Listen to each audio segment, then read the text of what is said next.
Bonjour les amis, comment allez-vous? Je suis en train de prendre ma marche avec mon chien, puis je vous avais promis une vidéo sur les énergies et comment les utiliser.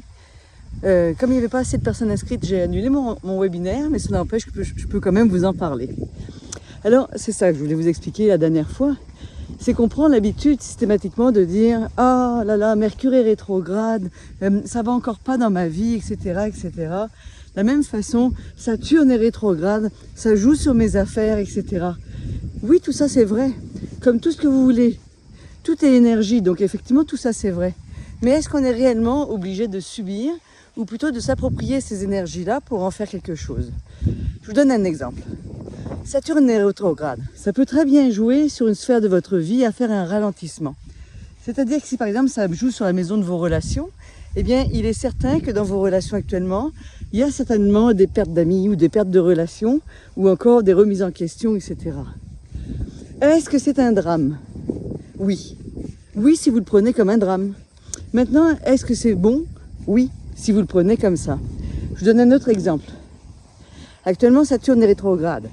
Donc, je vous redis encore une fois, déjà qu'on dit que Saturne, c'est la maison, comment dirais-je, de la profondeur et là où il faut approfondir, effectivement.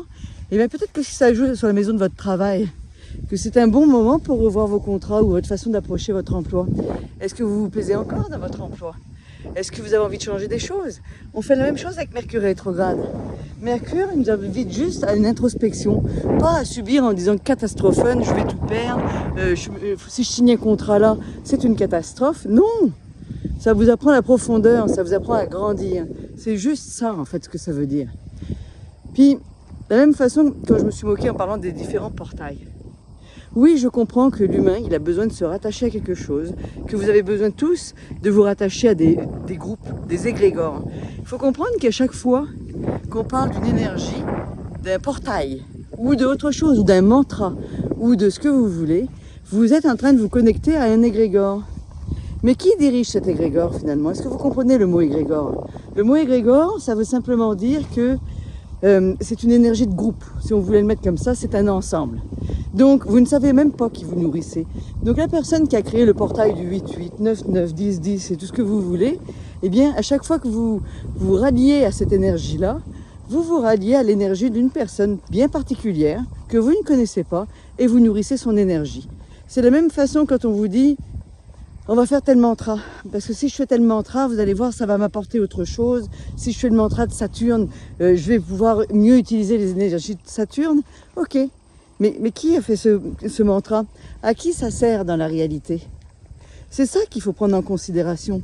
Devenir autonome dans sa maîtrise, dans sa recherche et dans son cheminement, c'est surtout se dire je suis en conscience de ce que je fais dans ce que je fais. C'est-à-dire que je peux effectivement me dire que j'ai subi des énergies, ou je les subis. Je peux.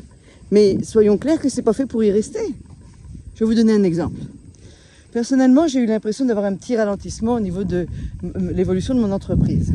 Bon, ça m'a un peu inquiété, comme tout le monde, hein, on peut se remettre en question, etc. Mais ensuite, c'est vrai que j'ai réalisé qu'effectivement, Saturne était rétrograde. Mais est-ce que ça veut dire que pendant tout le temps où Saturne va être rétrograde, j'aurais pas bien de bonnes affaires? Non, c'est un moment en même temps où j'ai pu revoir ma structure. J'ai pu me rechoisir. J'ai pu, disons, changer certaines approches. C'est ça, l'utiliser et pas le subir. Puis finalement, en arrêtant de subir, je me suis mis dans une position de recevoir et hop, comme par hasard, mon entreprise reprend le bon sens. Donc vous voyez, même avec un Mercure rétrograde, Saturne rétrograde sur ma maison 10 qui devrait me ralentir, eh bien non. C'est l'inverse, c'est un nouvel envol. J'ai juste dit, ah, j'en profite. C'est un peu comme quand on prend le chemin de la Lune, hein, on fait le suivi de la Lune. Eh bien, effectivement, il y a des quarts, il y a des moitiés, on se retrouve avec des nouvelles lunes, des pleines lunes. Tout ça, ce sont juste des énergies. Il faut comprendre ça. Il faut arrêter en plus, parce qu'en termes généraux, à chaque fois que quelqu'un subit les énergies, il devient une victime. Et c'est pas être victime, la vie. Si vous êtes une victime et vous restez dans la victimite, je peux vous dire que vous êtes en train de nourrir l'ombre et certainement pas la lumière. Vous comprenez ça? Donc j'espère que vous avez des questions. J'aimerais savoir comment vous vivez. Partagez-le moi. Et puis vous savez, dimanche, je vais y revenir demain, je redonne encore un direct à 9h. Si vous avez des questions, si vous voulez que pendant le direct, je regarde une carte pour vous particulière, allons-y. On va voir comment on peut retrouver notre autonomie ensemble et créer notre propre égrégore, pas celui d'un autre. Au moins quelqu'un que vous connaissez. Voilà, je vous souhaite un bon vendredi et à très bientôt.